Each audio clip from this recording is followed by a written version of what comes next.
እመቤቴ ሆይ እንደኔ ያለ ኃጢአተኛ የለም፣ እንዳንቺም ያለ ንጹሕ የለም፣ እንደ ልጅሽ ያለ መሐሪ የለም ይላል። ስለዚህ ይህንን ስንል መንፈስ ቅዱስ በእኛ ላይ ይመጣል።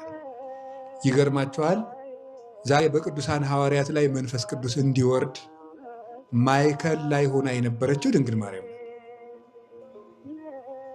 መንፈስ ቅዱስ በሐዋርያት ላይ ወረደ ከማለቱ በፊት ከኢየሱስ እናት ከማርያም ጋር ሐዋርያትም ለጸሎት ይተጉ ነበር ይላል።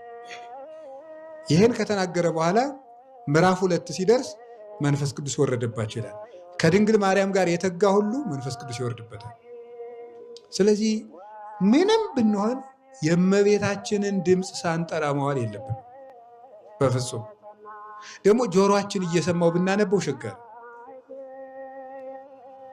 እንዲያው አርጋኖን የያዘ ሰው ቢኖር አነበው ነበር አለ። የያዘ ሰው አለ?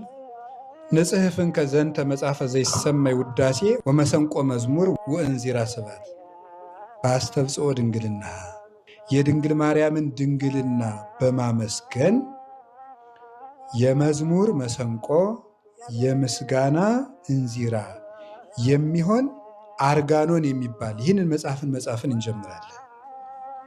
ወነጊረ እበያ ወአክብሮ ስማ ወሰብሖ ቅድስና ወግናይ ለንግሳ ለቅድስት ወንጽሕት ወቡርክት ማርያም። ስሟን ማክበርን ቅድስናዋን ማመስገንን ለእመቤትነቷ ማገልገልን ንጽሕት ቡርክት የምትሆን ድንግል ማርያምን ማመስገንን እንጀምራለን። ድንግል ወላዲተ አምላክ እንተይቲ ሐመረ ወርቅ እሞገዳ አስራብ እንተይት ተሐወቅ።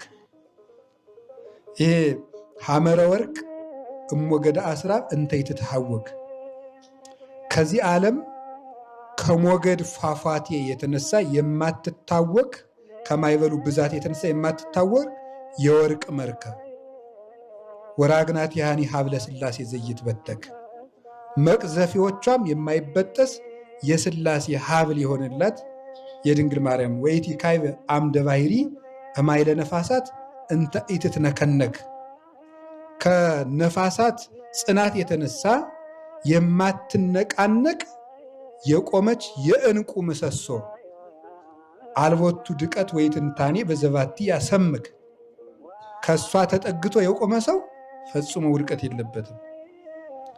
አርሁ እግዚኦ አናቅጸ ልቤ ለገብርከ ከመይባ ርግብ መንፈሳዊ ጰራቅሊጦስ ከመያልበወኒ ኃይለ ቃል ዘበይንተ ውዳሴሃ ለዘበይዋሄ ለእንተ ተመሰለት ርግበ